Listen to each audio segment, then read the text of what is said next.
السلام علیکم. خالد سیف الدین اپنے نئے پروگرام کرنٹ افیئرس کے ایپیسوڈ 2 کے ساتھ. اچھا جناب، سب سے پہلے تو آپ سب لوگوں کو 77ویں سالگرہ پاکستان کی بہت بہت مبارک ہو. جو جس وقت تک یہ ریلیز ہوگا تو شاید ہم 77ویں سالگرہ سیلیبریٹ کر رہے ہوں گے. ہم نے بھی اس سالگرہ کو بھرپور طریقے سے سیلیبریٹ کیا ہے. آپ جانتے ہیں 1 اگست سے ہم لوگوں نے آپ کو وہ ڈیل دی جو ہر سال ہم اگست میں دیتے ہیں. خیر جناب، سب سے پہلے تو اس پروگرام کی طرف چلتے کہ آخر اس کا موضوع کیا ہے.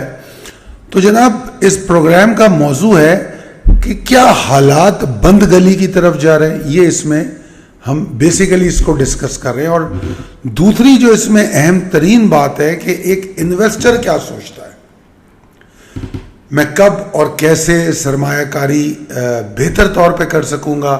جو موجودہ صورتحال ہے وہ سرمایہ کاری کے لیے موزوں ہے یا نہیں ہے، یہ ہر انویسٹر کا سوال ہوتا ہے اور سوچتا ہے. اصل میں جو سوالات مجھے موصول ہوئے جن پر میں بات کرنا چاہ رہا تھا، ان میں زیادہ تر سوالات انہی موضوع سے. اب ایک موضوع کو اب چونکہ ہم اس پہ اس کا سیاسی اور جو اس وقت ہمارے ملک کی جو سچویشن ہے اس پر تجزیہ کرنے جا رہے ہیں، تو اس لیے اس کو ہم نے کرنٹ افیئرز میں رکھا ہے. ہم نے اس کو اپنی ڈیلی کال یا ان کالز کا حصہ نہیں بنایا جس میں ہم مارکیٹ کو ڈسکس کرتے ہیں. تو جناب، زیادہ تر سوالات یہی تھے کہ آخر ہونے کیا جا رہا ہے. تو اس ویڈیو میں جو ہم پوائنٹس ڈسکس کریں گے وہ ہم کریں گے کہ ادارہ جاتی ٹکراؤ جو ہے، اداروں کے درمیان جو ٹسل رسہ کشی کی کیفیت ہے وہ کیوں ہے، اور یا کیوں ہے، یا اس کے اثرات کیا ہو سکتے ہیں، اور کیا یہ کوئی بڑا پرابلم کریٹ ہونے جا رہا ہے، اور اگر یقیناً پرابلم کریٹ ہونے جا رہا ہے تو وہ انویسٹمنٹ کے لیے بہت بڑا مسئلہ ہوگا. تو یہ تمام چیزیں ہیں جو ہم اس ویڈیو میں ڈسکس کریں. خیر آگے چلتے ہیں. جناب، اگر ہم بات کریں تو یہ وہ سوال ہے جو سب میں زیادہ آج کل پوچھا جا رہا ہے، اور بدقسمتی سے اس کا کوئی بہت اچھا جواب ہمارے پاس ہوتا نہیں ہے. آئیں بائیں شائیں زیادہ ہوتی ہے. مطمئن ہم صحیح طور پہ کر نہیں سکتے کیونکہ حقیقتاً اس کا کوئی سولوشن بھی نہیں ہے ریالٹی میں. جب میں اس کو کنکلوڈ کروں گا تو یقیناً جو سولوشن پاکستان کے جو گراؤنڈ ریالٹیز ہیں اس میں ہو سکتا ہے اس پر ضرور بات کروں گا. مگر اگر میں بہت ہی اسٹریٹ بات کروں تو اس کا واقعی کوئی سولوشن نہیں ہے. اس کی وجوہات بہت ساری ہیں. اگر ان تمام چیزوں میں ہم پڑھیں گے تو یہ بحث بہت لمبی ہو جائے گی. میں چھوٹی چھوٹی باتیں اس میں ڈسکس کروں گا کہ جو سب میں بدقسمتی اس ملک میں ہے، پاکستان میں ہم لوگوں کی جو سب میں بڑی بدقسمتی ہے وہ یہ ہے کہ جو ادارے ہیں، وہ جو لوگ ہیں یا اداروں کے جو سربراہان ہیں یا جو اداروں میں لوگ کام کرتے ہیں، وہ اپنے اداروں کے تو لائل ہیں مگر ملک کے شاید نہیں ہیں. مجھے ایسا لگتا ہے کہ وہ اپنے ادارے اور اپنے جو کیا ہوتے ہیں ذاتی مفادات ان سے زیادہ لائل ہیں. اور یہ ایک مخصوص کمیونٹی ہے جس کو ہم ایلیٹ کلب کہہ سکتے ہیں. جب آپ ان کی تقریریں سنتے ہیں، ان کی گفتگو سنتے ہیں، ان کے ریمارک سنتے ہیں، ان کی پریس کانفرنس سنتے ہیں، تو ایک ایسا خیال برپا ہوتا ہے کہ ہمارے دماغوں میں کہ یار ان سے اچھا تو کوئی آدمی نہیں ہے. یہ لوگ تو بڑے ہی خیرخواہ لوگ ہیں. مطلب یہ وہ لوگ ہیں جو ہمیں مشکل سے نکال سکتے ہیں. یہی ہیں ملک کو بچانے والے. مگر یہ پرسپشن غلط ہے، ایسا ہے نہیں. یہ لوگ ہمیں بہت زیادہ اپنی گفتگو سے کمپیٹنٹ لگتے ہیں اور پیٹریوٹک لگتے ہیں، بہت جذبہ حب الوطنی سے سرشار، آئین اور رول آف لا کی محبت سے میں دیوانے ایسا لگتا ہے. مگر ایسا ہے نہیں، بالکل بھی نہیں ہے. اس کی میں ایک چھوٹی سی مثال دیتا ہوں کہ اگر کوئی شخص اپنے کام کی تعریف اپنے منہ سے کرتا ہوا نظر آئے تو سمجھ لیجئے اس نے کام اچھا نہیں کیا. کام کی تعریف آگے سے آنی چاہیے, لوگوں سے آنی چاہیے, یا جن کے لیے وہ کام کیا گیا ہے وہ آ کے شکریہ ادا کریں, وہ آ کے یہ کہیں کہ یار کیا کام کیا آپ نے. اگر مجھے خود یہ کام کی تعریف کرنی پڑے کہ جناب میں نے تو فلاں کام بڑا اچھا کیا ہے, تو اس کی کوئی کریڈیبلٹی میری نظر میں تو نہیں ہوتی. اچھا جناب, بات یہ ہے کہ جس طرح میں نے کہا کہ اگر وہ کمپیٹنٹ اور لائل ہیں تو صرف اپنے ٹارگٹ کے لیے, اپنی ایفیلیشن کے لیے, یا ایفیلیشن کہیں یا اپنا ادارہ کہیں, یا جو بھی ان کی جن سے ان کا تعلق ہے یا تعلق رکھنا چاہتے ہیں. اور میں کہتا ہوں کچھ جگہوں پہ تو ہم بڑے خوش قسمت ہیں, کیونکہ اگر ہم دیکھیں تو ہمارا بہت سا فریم ورک جو ہے, لا کا جو فریم ورک ہے, یا ایون بہت ساری چیزیں ایسی ہیں قانون میں خاص طور پہ, وہ تو ہمیں بنی بنائی مل گئی, کیونکہ جو تعزیرات ہند تھا یا تعزیرات برٹشر کہہ لیں, وہ جو ہے تعزیرات کم و بیش وہی تعزیرات پاکستان ہے. اور در حقیقت تو بہت سے قوانین پوری دنیا میں ایک جیسے ہوتے ہیں, مطلب ایسا نہیں ہوتا ٹریفک کے لاس کو اٹھا لیجئے یا بہت سارے کچھ. اگر شرعی قوانین کی بات کریں تو اس میں فرق ہے, مگر شرعی قوانین کا اطلاق ہمارے ملک میں تو نہیں ہے ابھی پوری طرح. ہاں باتیں ہیں مگر اطلاق نہیں ہے. چور کے ہاتھ کاٹنے کی سزا ہمارے ملک میں تو نہیں ہے, تو لہٰذا ہمارا جو ہے قوانین تو کاپی پیسٹ ہے. تو یہ بھی ہمیں بنے ہوئے ملے, اگر ہمیں یہ بنانے پڑتے تو پتہ نہیں کیا ہوتا. خیر آگے چلتے ہیں. تو مجھے ایسا لگتا ہے کہ ہم ایسا قوم, بحیثیت قوم جو ہے نا, ہم ٹو فیسز تھیوری مجھے ایک نظر آتی ہے. ایک ہوتی تھی ٹو نیشن تھیوری, جس پر یہ ملک کا قیام ہوا, اور جس کو ہم کلیم کرتے ہیں کہ ٹو نیشن تھیوری. وہ ٹو نیشن تھیوری کبھی ختم ہی نہیں ہوئی. پہلے ہندو اور مسلمان دو الگ قومیتیں تھیں. بہرحال میں اس پر بھی اختلاف رکھتا ہوں, کیونکہ میرے حساب سے جو قومیں ہوتی ہیں وہ مذاہب سے نہیں, قومیتیں الگ چیز ہے, مذاہب الگ چیز ہیں. اگر ایسا ہوتا تو جو عرب ہیں, عرب میں کرسچن بھی پائے جاتے ہیں, یہودی بھی پائے جاتے ہیں, اور مسلمان بھی پائے جاتے ہیں. خیر بہرحال یہ ایک الگ بحث ہے. مگر بہرحال میں جو یہاں سے پوائنٹ لینا چاہ رہا ہوں کہ ٹو نیشن تھیوری جو تھی اس کے بعد وہ برقرار رہی, وہ پوری طرح ختم نہیں ہوئی. آپ اس کو میں اس کو ٹو فیسز تھیوری کہتا ہوں کہ ہمارے دکھانے کے دانت اور ہیں اور کھانے کے دانت اور ہیں. جب ہم اسٹیٹمنٹ دیتے ہیں تو ہم اتنے خوبصورت اسٹیٹمنٹ دیتے ہیں کہ ہمیں ایسا لگتا ہے کہ ہم سے بہتر کوئی آدمی نہیں ہے, مگر ریالٹی میں جب ہم آف دی کیمرہ بات کر رہے ہوتے ہیں یا تو ہمارا کام ہی کچھ اور ہوتا ہے. اس کی مثال اس طرح لے لیجئے کہ میں ایک اور بات کہوں گا, جیسے ججز کے ریمارکس اور ڈیسیژنز ایسٹ اور ویسٹ میں جا رہے ہیں. ریمارکس سے نا دل خوش ہو جاتا ہے کہ یار کیا بات کی ہے, مگر جب جسٹس ہوتی ہے تو بڑا افسوس ہوتا ہے کہ یار یہ کیا واقعی یہ جسٹس ہے.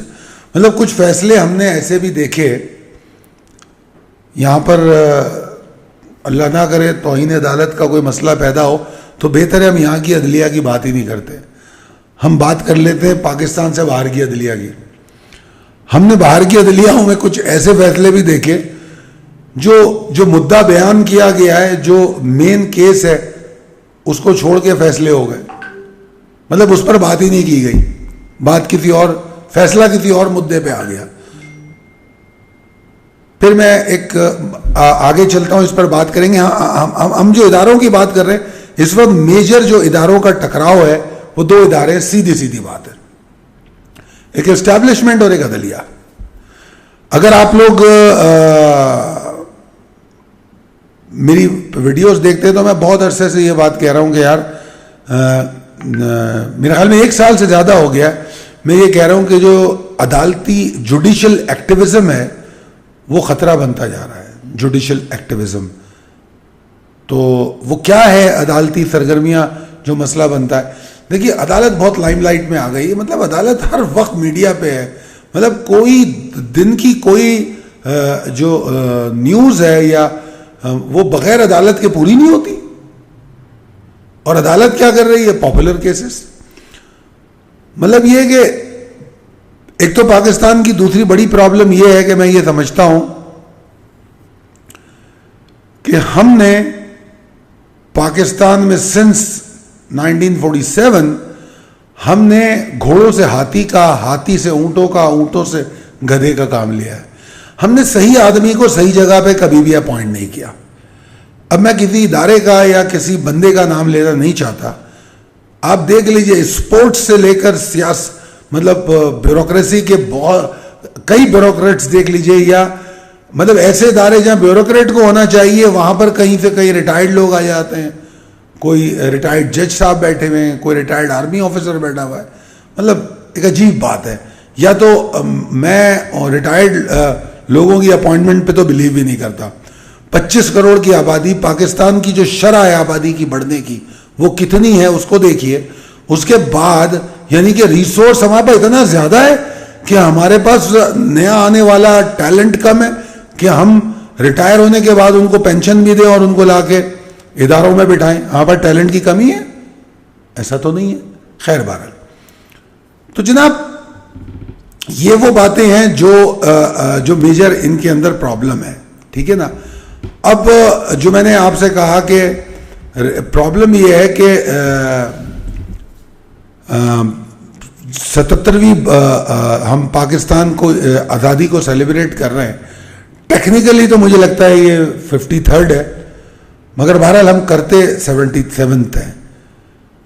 اب 53rd ٹیکنیکلی کیوں ہے یہ آپ کو سمجھنا چاہیے. یہ میں ایک ابہام اور ایک سوال آپ کے لیے چھوڑے جا رہا ہوں.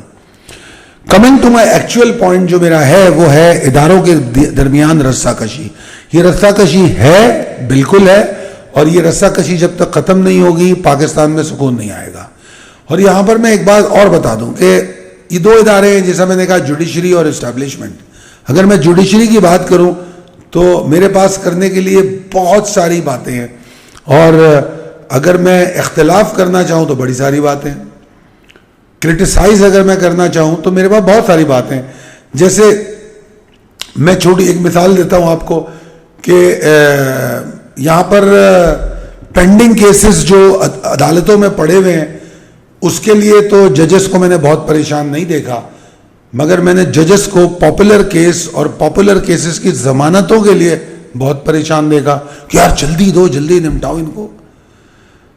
سمر ویکیشن کے لیے بڑا پریشان دیکھا. یہ سمر ویکیشن مجھے سمجھ نہیں آئی. یہ سمر ویکیشن کیا ہوتی ہے؟ مطلب بچوں کی تو مجھے سمجھ میں آتی ہے، مگر مجھے مطلب پورے ادارے کو سمر ویکیشن پہ جانا مجھے سمجھ میں نہیں آتا. باری باری کر کے آپ ارن لیو پہ جا سکتے ہیں، دیٹس نو بگ ڈیل، مگر یہ سمر ویکیشن ادارے کا. اور اگر سمر ویکیشن ٹھیک ہے تو پھر میرے خیال میں پولیس کو بھی سمر ویکیشن پہ جانا چاہیے، فوج کو بھی جانا چاہیے، جتنے بھی ادارے ہیں ڈیزاسٹر مینجمنٹ کو جانا چاہیے، محکمہ موسمیات کو جانا چاہیے، سب اداروں کو جانا چاہیے، بلدیہ کو جانا چاہیے. مطلب یہ بات سمجھ نہیں آتی. بہرحال ہے جناب، کیا کریں. اس کے بعد ایک اور بات جو میں نے دیکھی، میں نے دیکھا کہ آرگیومنٹ کرنا، جرا کرنا یا وکالت کرنا یا کسی کا نقطۂ نظر بیان کرنا یہ تو وکیلوں کا کام ہے. مگر میں کئی عرصے سے میں دیکھ رہا ہوں کہ کئی دفعہ گفتگو میں، جو اب تو عدالت کی بہت ساری کیسز لائیو بھی دکھائی جاتی، اس میں نے ججز کو بھی دیکھا کہ جناب گفتگو ہو رہی ہے، مطلب ایڈوکیسی کر رہے، وہ جرا کرتے ہوئے نظر آتے. یہ بھی ایک عجیب و غریب بات ہے. اور مطلب مجھے کورٹ ڈیٹس کا جلدی پڑھنا اور کبھی سالوں نہیں پڑھنا، یہ بھی بڑی عجیب بات لگتی ہے. پھر پاپولر کیسز کا ہونا اور دوسرے کیسز کو بہت پیچھے چھوڑ دینا. تو پاکستان میں کیا صرف پاپولر کیسز یا پاپولر لوگوں کو یا کسی خاص کمیونٹی کے لیے عدلیہ موجود ہے؟ کیا انصاف عام آدمی کے لیے نہیں ہے؟ باتیں تو بڑی بڑی کی ہیں لوگوں نے، انصاف کی باتیں کی، انصاف کے نام پہ بڑی بڑی باتیں کی، مطلب سیاستدانوں نے بھی اور سب نے کی ہیں، مگر یہ بات بھی مجھے سمجھ میں نہیں آتی. دیکھیے اگر ہم پاپولر اور ان پاپولر کیسز کی بات کریں تو پھر وہی ٹو نیشن تھیوری آ جاتی ہے. کیا یہ دو قومی ہیں؟ یہ بھی دو قومی نظریہ ہے کہ ایک قوم کے لیے فورن ڈیٹس آ رہی ہیں اور ایک قوم کے لیے ڈیٹ ہی نہیں ہے. تو بہرحال میرا خیال ہے کہ یہ بھی مسئلہ ہے. یہ جو میں ایک ادارے کے بہتری کی کرنے کے لیے جو چیزیں ضروری ہیں اس پہ بات کر رہا ہوں. اچھا, اب یہ ایک اور میرے ذہن میں سوال اٹھتا ہے کہ جیسے بڑی باتیں ہوئی ابھی, پیپلز پارٹی نے کلیم کیا کہ ذوالفقار علی بھٹو صاحب کی جو پھانسی تھی وہ عدالتی غلطی تھی اور غلط فیصلہ تھا, تو اس کو درست کرنے کی کوشش کی. بہت اچھی بات ہے, ٹھیک ہے, کر دیا.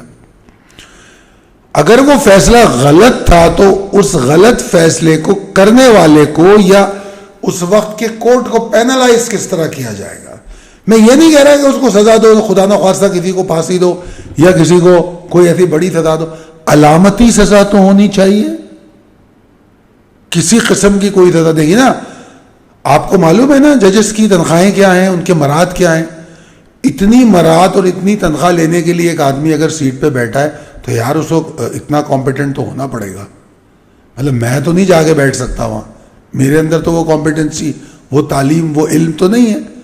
تو جو آدمی بیٹھا ہے اگر اس کی کمپیٹنسی میں کمی ہے تو اس میں دو تین چیزیں ہیں. نمبر ایک, وہاں تک پہنچنے کا جو نظام ہے وہ کمزور ہے. ایک جج کو بنانے کا جو نظام ہے وہی کمزور ہے. اچھا, پھر بھی ہیومن ایرر ہو سکتا ہے. ان تمام اچھے نظام میں اور بہترین طریقے سے بھی اگر جج تعینات کیا جائے تب بھی غلط فیصلہ ہو سکتا ہے. ٹھیک ہے, اگر ہو سکتا ہے تو اس کو درست کر لیا جائے, چلے یہ بھی اچھا ہے. مگر یار درست کرنے کا بھی کوئی ٹائم پیریڈ تو ہو.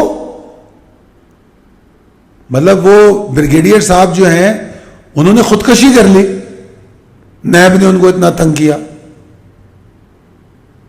مطلب ذرا تصور تو کرے, ایک آدمی کسی غلط کیس کی وجہ سے جان سے چلا گیا, تو یار ایسا تو نہیں ہو سکتا. اور جس نے کیس بنایا یا جو کچھ کیا اس کے خلاف کچھ ہوا کیا؟ کچھ بھی نہیں. وہ تو بیچارہ جان سے چلا گیا. ذوالفقار علی بھٹو لٹک گیا, کہ عدالت کا فیصلہ واپس ہو گیا. یار اگر ایگزامپلری نہیں کریں گے, اس کو مثال نہیں بنائیں گے, تو اگلے فیصلے بھی غلط ہوتے رہیں گے. آج بیٹھ کے نہیں وہ فلانے چیف جسٹس کو کوئی برا بھلا کہہ رہا ہے, وہ فلانے وہ جو ایوب خان صاحب کے زمانے میں جنہوں نے سپریم کورٹ کے ڈیسیجن لیے ان کو برا کہتا ہے, کوئی انوار الحق جو ضیاء الحق کے دور میں تھے ان کو برا کہتا ہے. یار تو اب ثاقب نثار کو بھی برا کہتے ہیں. پھر ابھی کون ہے, بندیال صاحب گئے, ان کی بھی بات ہوتی ہے. تو پوائنٹ یہ تھا کہ سلسلہ تو رک ہی نہیں رہا. اس لیے نہیں رک رہا کہ کوئی ایگزامپلری ایکشن نہیں لیا جا رہا, کوئی علامتی پنشمنٹ نہیں دی جا رہی. کوئی تو سسٹم ایسا بنایا جائے, کوئی تو لیجسلیشن ایسی کی جائے کہ روک تھام ہو سکے. نہیں تو ادارہ ایسے ہی چلے گا. وہ تو توہین عدالت کو نعوذ باللہ پتہ نہیں کیا بنا دیا ہے. تھینک یو فائدی صاحب, وہ کہتے ہیں کہ کوئی بہت ساری باتوں پر انہوں نے کہا نہیں ہوتی توہین عدالت, اور انہی کی وجہ سے ہم ہمت کر کے یہ بات بھی کر رہے ہیں. ورنہ ہم تو پاپولر بھی نہیں ہیں, ہم تو پھنس جائیں گے. ٹھیک ہے جی. اچھا, یہ تو خیر تھی گفتگو اس ادارے کے بارے میں جس کی سرگرمیاں جاری ہیں. مطلب یہ اس لیے گفتگو کی گئی کہ پتہ چلے کہ وہ خود کتنے پانی میں, ان کی دنیا میں رینکنگ کیا ہے, ان کے بارے میں دنیا میں کیا رائے رکھی جاتی ہے, عام لوگ کیا جانتے ہیں. اب میں اس طرف جانا نہیں چاہتا, بات بڑی لمبی ہو جائے گی. وہ ایک اسلام آباد میں ایک صاحب کا کیس تھا زمین کا, وہ صاحب نے جب کیس کا فیصلہ ہوا تو وہ انہوں نے باہر نکل کے کہا کہ مجھے نہیں معلوم تھا کہ جج سے بڑا جو ہے وہ ایس ایچ او ہوتا ہے. اس نے تو مجھے پہلے ہی کہا تھا. میں نے فالتو میں اتنا ٹائم لگایا اور 30 سال لگے, فیصلہ تو وہی ہوا. اینی ویز, اب آ جاتے ہیں ہم دوسرے ادارے کی طرف, اسٹیبلشمنٹ. اسٹیبلشمنٹ کہتی ہے کہ ہم تو جناب غیر سیاسی ہو گئے, اے پولیٹیکل.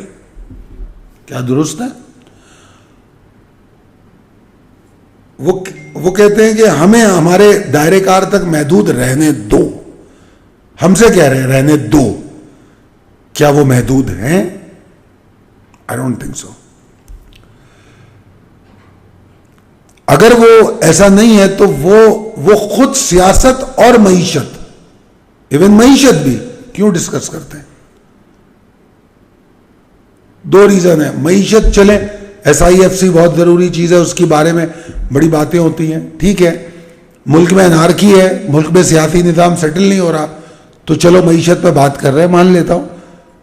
مگر کوئی کمزوری تو ہے نا، اس کو تسلیم بھی تو کیا جائے کہ کمزوری ہے جس کی وجہ سے ایک ایسے آدمی کو معیشت پہ بات کرنی پڑ رہی ہے جس کا معیشت سے تعلق نہیں ہے. اور بار بار یہ کیوں بولنا پڑتا ہے کہ ہم غیر سیاسی ہیں؟ I don't know.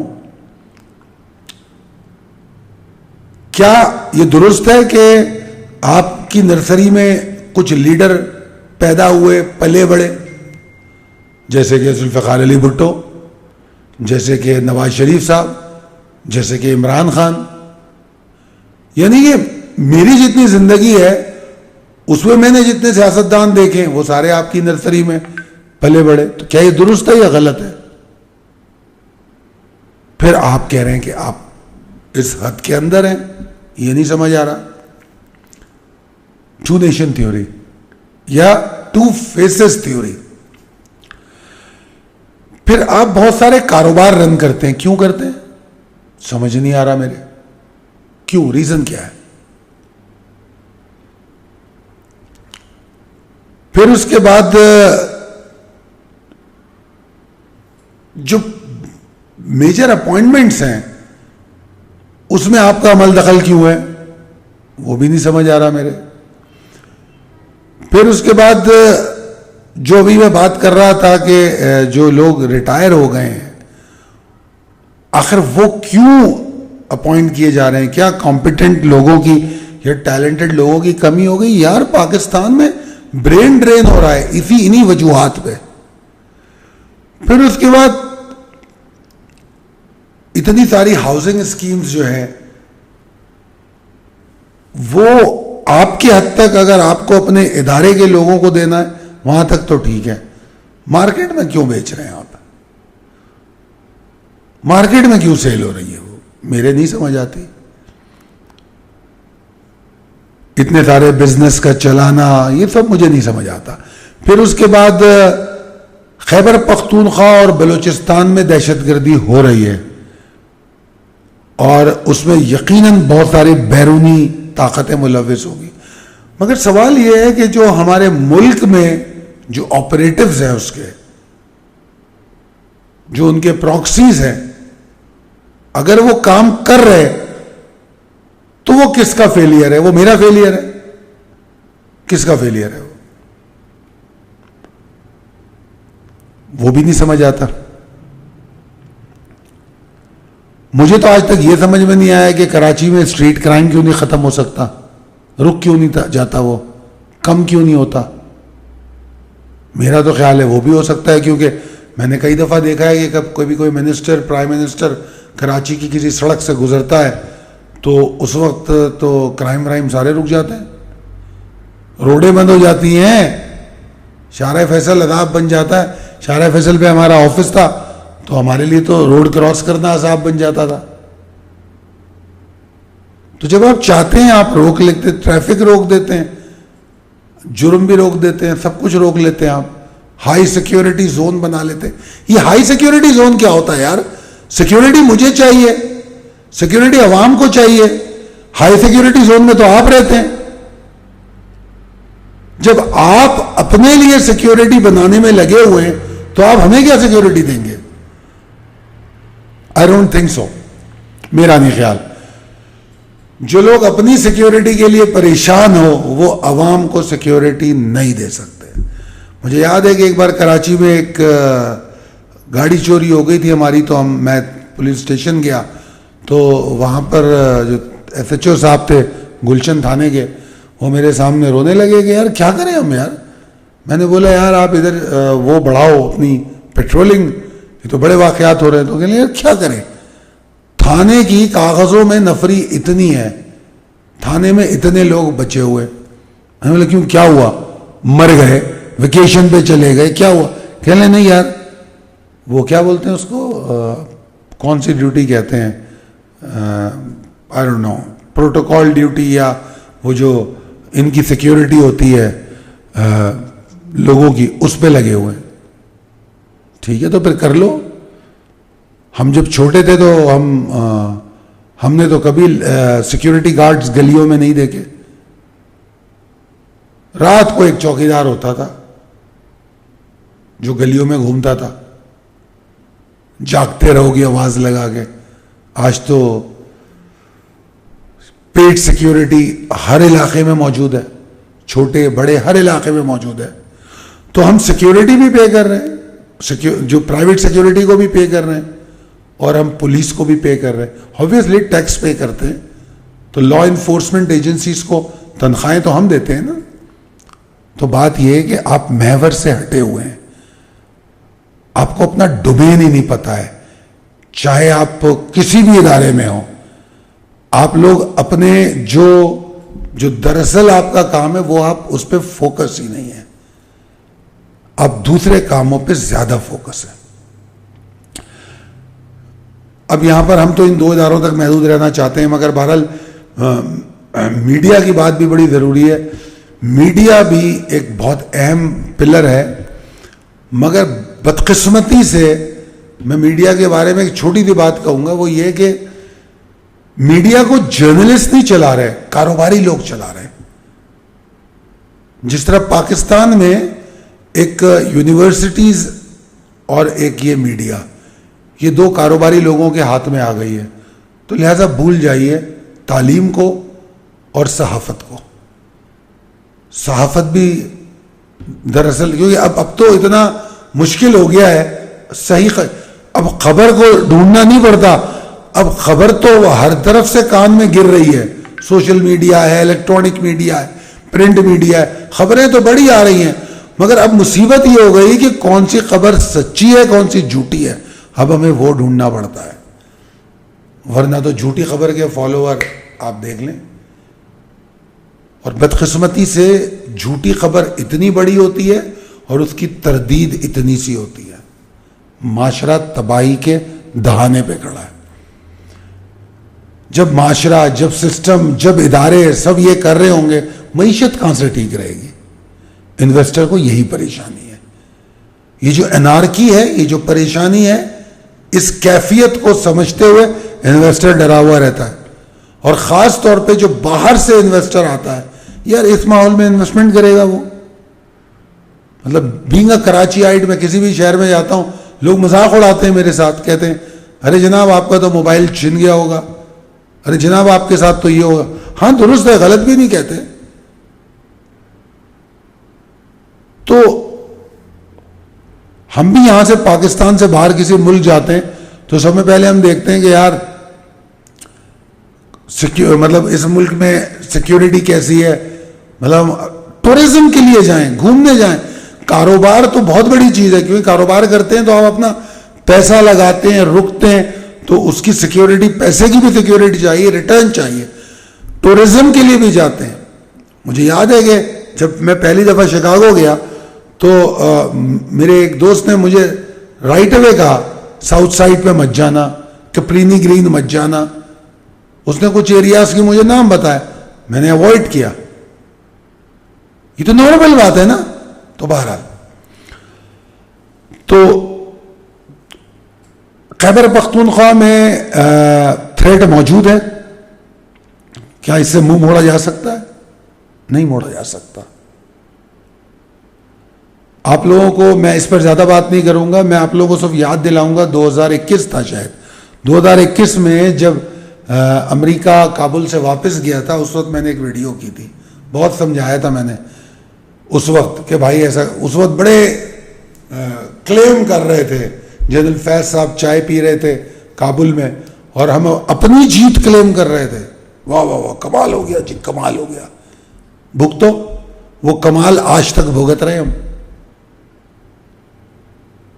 Khyber Pakhtunkhwa اور خیبر پختونخوا کے رہنے والے لوگ آج سے نہیں, جس دن سے افغان وار شروع ہوئی ہے اس دن سے مصیبت میں ہے. اور وہ صرف اس لیے کہ ایک زبان بولنے کی وجہ سے دوسروں کا کیا دھرا وہ بیچارے بھگت رہے.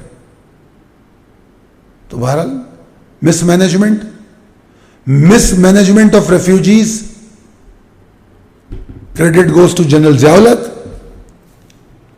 خیر بہرحال پھر ہم مزید لمبی بات ہو جائے گی. تو بہرحال اب یہ تو میں نے آپ نے دونوں اداروں کے بارے میں تھوڑی سی بات کر لی کہ وہ خود کیا کر رہے ہیں. اب آ جاتے ہیں ہم کنکلوژن پہ. یہ کنکلوژن کیا ہے؟ دیکھیے پہلے میں نے شروع میں کہہ دیا کہ دیکھیے جی کنکلوژن تو اس میں کوئی خاص ہے نہیں, کہ اگر میں آپ کو یہ اچھی خبریں سنانا چاہوں کہ یار سب کچھ ٹھیک ہو جائے گا, آپ بے فکر ہو جاؤ, بس ایسا ہے ویسا ہے, ایسا کچھ بھی نہیں ہے. کنکلوژن اگر مجھ سے سیدھا کنکلوژن بولا جائے تو جتنی میں نے برائیاں بتائی ہیں یا برائیاں یا غلطیاں یا جو مجھے نظر آتا ہے, میں کہوں گا کہ اداروں کے اندر سے وہ چیزیں ختم ہو جائیں, معاملات خود بخود ٹھیک ہو جائیں گے, خود بخود ٹھیک ہو جائیں گے. ایون جو میں نے تعلیمی اداروں اور میڈیا کے بارے میں بات کی ہے, ایون جرنلزم کو ٹھیک کرنا ہے, نکالو باہر ان کاروباری لوگوں کو جو میڈیا ہاؤسز لے کے بیٹھے ہیں, اور جو ان کا ایڈیٹوریل پالیسی ہے وہ ایک جرنلسٹ بنائے اور ایک جرنلسٹ ایک میڈیا ہاؤس چلائے, تو پھر صحافت بھی ٹھیک ہو جائے گی. یار جہاں گھوڑے ہیں وہاں گھوڑوں کو رکھو, جہاں گدھوں کی ضرورت ہے وہاں گدھے رکھو, جہاں ہاتھی ہیں وہاں ہاتھی رکھو. اگر کاروباری آدمی یونیورسٹیز چلائے گا تو تعلیم نہیں ہوگی, ہم کیا پیدا کریں گے؟ دیکھ لیجئے آپ. باوجود اس کے کہ ہماری جو ہے ہمارے پاس یونیورسٹیز بھی ہیں اور وہ تمام چیزیں ہیں, ہم جو ہے وہ پروڈکٹ نہیں لے کر آ سکتے جو تعلیم سے آنی چاہیے. تو لہذا کنکلوژن صرف یہ ہے کہ بیک فوٹ اسٹریٹجی پہ جانا پڑے گا اگر معیشت اور معاملات کو بہتر بنانا ہے. وہ بیک فوٹ اسٹریٹجی کیا ہوگی؟ وہ بیک فوٹ اسٹریٹجی یہ ہوگی, اچھا بیک فوٹ پہ کون جائے گا؟ ٹسل تو دو اداروں میں ہے, عدلیہ میں اور اسٹیبلشمنٹ میں. تو بیک فوٹ پہ جانا پڑے گا عدلیہ کو ہسٹوریکلی.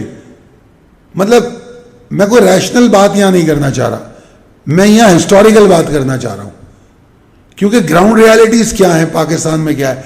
بھائی دیکھیے نا, جس کا اسٹیک زیادہ ہوگا, ٹھیک ہے نا, اس کی سے زیادہ ہوگی. سیدھی بات ہے, جمہوریت کی ڈیفینیشن بھی یہی ہے کہ جو میجورٹی ہے وہ بات کرے گی. تو بھائی جس کے پاس میجورٹی آف پاور ہے وہ فرنٹ فٹ پہ کھیلے گا, دوسرا بیک فٹ پہ جائے گا. That is the only solution right now. اگر ایسا نہیں کریں گے, اپنی اپنی حدود سے تجاوز تو سب کر چکے ہیں, اگر یہ تجاوز کرتے رہیں گے تو پھر بہت بڑی پرابلم ہوگی, اور انویسٹر اسی کو فورسی کر کے پریشان ہو رہا ہے کہ یار یہ ہوگا, ایسا ہو رہا ہے, کیونکہ وہ تو پیچھے ہٹ نہیں رہا, یہ تو پیچھے ہٹ نہیں رہا, تو آگے کیا ہونا ہے. مگر بہرحال میں جو مجھے نظر آتا ہے, مجھے کوئی پرابلم نظر نہیں آتی. ہاں تجاوز کر رہے اپنے حدود سے, مگر یہ سب ٹھیک ہو جائے گا. انفارچونیٹلی بدقسمتی ہے یہ پاکستان کی کہ ہم نے اس ملک کی, اس مٹی کی اور آزادی کی قدر نہیں کی, مگر یہ ٹھیک ہو جائے گا اور اسی طرح ٹھیک ہوگا. مطلب بالکل 100% ٹھیک نہیں ہو جائے گا, مگر جس طرح ہم 70 سالوں سے چل رہے یا 77 سالوں سے, اسی طرح ٹھیک ہوگا. کہیں نہ کہیں یہ ایک اصل میں نا ایک ہمیں ایکسیپٹ کرنا پڑے گا کہ وی آر بیسیکلی, کیا کہنا چاہیے, ہم این آر او کلچر کے عادی ہیں. این آر او کلچر کیا ہوتا ہے؟ مٹی پاؤ کلچر, ٹھیک ہے نا, کہ مطلب پرانی باتوں کو چھوڑو یار, آؤ نئی بات کرتے ہیں. ابھی تھوڑی دیر پہلے جو میں ایگزامپلری ہونے کی بات کر رہا تھا, جب تک ایگزامپلری نہیں ہوں گی چیزیں تو نئی باتیں بھی خراب ہوں گی. جب تک پچھلی باتوں پر ہم کوئی فیصلہ نہیں کریں گے. تو فارچونیٹلی اور انفارچونیٹلی وہ تو ہونے والا نہیں ہے, بالکل بھی نہیں ہے. اس کے لیے کوئی بڑا ریولوشن چاہیے, وہ تو آنے والا نہیں ہے. فی الوقت اگلے 10 سالوں میں تو مجھے نظر نہیں آتا. تو اگر ایسا ہونا نہیں ہے تو پھر بیکار کی امیدیں بھی نہیں باندھ رہا میں آپ کو کوئی ایسی بات بھی نہیں کہوں, مطلب کیا کہتے ہیں وہ فینٹیسیز میں, خواب و خیالوں میں رکھنا بھی نہیں چاہتا. ریالٹی یہ ہے کہ اس ریسورس میں جینا ہے. سیکھو کہ بھائی یہ پاکستان ہے, ایسے ہی چلتا ہے, یہاں پر ایسے ہی چلتا ہے. ایک آدمی 3 اداروں کی سربراہی بھی کر لے گا, ایک آدمی 2 تنخواہیں بھی لے لے گا, ایک آدمی جو ہے اس کا ایک بیٹا لڑکانہ سے کوئی انتخاب ہو جائے گا کوٹے پہ, ایک بیٹا کراچی سے, ایک بیٹا حیدرآباد سے, اور تینوں بیٹے اس میں آ جائیں. ٹھیک ہے, یہ ہو رہا ہے پاکستان میں. اگر ان کو کچھ کہتے ہیں تو وہ ایک نعرہ لگا دیتے ہیں, ان کو کچھ کہتے ہیں تو ایک نعرہ لگا. سب کے پاس نعرے ہیں. تو لہٰذا اگر خواب و خیالوں میں رہنا چاہتے ہیں تو سمجھ لیجئے انقلاب آنے والا ہے. کوئی انقلاب نہیں آ رہا, کوئی انقلاب نہیں آ رہا, مگر حالات ٹھیک ہو جائیں گے. کیونکہ پاکستان جغرافیکلی بہت اہم ترین ملک ہے ایشیا میں, اور اس کے اندر انارکی دنیا افورڈ نہیں کر سکتی. تو پاکستان کی ایگزسٹنس الحمدللہ نہ صرف ضروری ہے اور ہمیشہ رہے گی. ہاں, ہم لوگ ٹھیک نہیں ہوں گے, ہم لوگ ٹھیک ہوں گے اچھی لیڈرشپ کے بعد, جو اس وقت موجود نہیں ہے, بالکل بھی موجود نہیں ہے, نہ اداروں میں نہ سیاست میں. تو بھول جائیے. تو امید کرتا ہوں کہ آپ کو یہ بات میری سمجھ میں آئی ہوگی. جو میں کنکلوڈ کرنا چاہ رہا ہوں کہ کوئی پریشانی کی بات نہیں ہے. ہاں, ایسا نہیں ہے کہ میں نے اسی لیے وہ سارے اختلافی نوٹ بھی بیان کیے, یا جو کرٹیسائز جہاں کرنا ہے وہ اس لیے کیا کہ آپ یہ نہ سمجھیں کہ میں سمجھ رہا ہوں سب اچھے ہیں, سب اچھا ہے. نہیں, میں نہیں سمجھتا. اس کے باوجود میں یہ سمجھتا رہا ہوں, کیونکہ 2023 میں اگر میں بائنگ کال دے رہا ہوں ان تمام چیزوں کو مانتے ہوئے, تو اس کی کوئی وجہ ہوگی نا. اور آپ نے دیکھ بھی لیا 82,000 پہ مارکیٹ آ گئی. تو یہ تمام چیزیں ہیں کہ بالکل ایگزیکٹلی ریلیٹ نہیں کیا جا سکتا. بجلی مہنگی ہو رہی ہے, ماسس کو پرابلم ہے بالکل, مگر اس کا مطلب یہ نہیں ہے کہ ملک جو ہے تباہ ہو رہا ہے, سری لنکا بننے جا رہا ہے. تو یہ تمام باتیں بیکار ہیں. تو اچھی امید رکھیے, اور اچھی امید اس حوالے سے رکھیے کہ آپ اچھا عمل کریں اپنے لیے, اپنی انویسٹمنٹ کے لیے, درست فیصلے کریں, اپنے اوپر حاوی مت کریں کسی پریشانی کو یا کسی بھی تھریٹ کو کہ اس کی وجہ سے سب تباہ ہو جائے گا. ایسے کئی لوگ ہیں میرے اپنے نیٹ ورک میں جو پریشان رہے اور وہ کچھ بھی نہیں کر سکے. اب بھی کہہ رہے ہیں 82,000 مارکیٹ ہو گئی, ہمارے تو ہاتھ سے نکل گئی مارکیٹ. تو لہٰذا اپنے فیصلے کرتے ہوئے ان تمام چیزوں کو ایک طرف رکھیں اور پاکستان کی جو ریالٹی ہے اس کو سمجھتے ہوئے انویسٹمنٹ کیجیے. Pakistan is still a very good place for investment if you understand. ٹھیک ہے جی, بہت شکریہ, اللہ حافظ.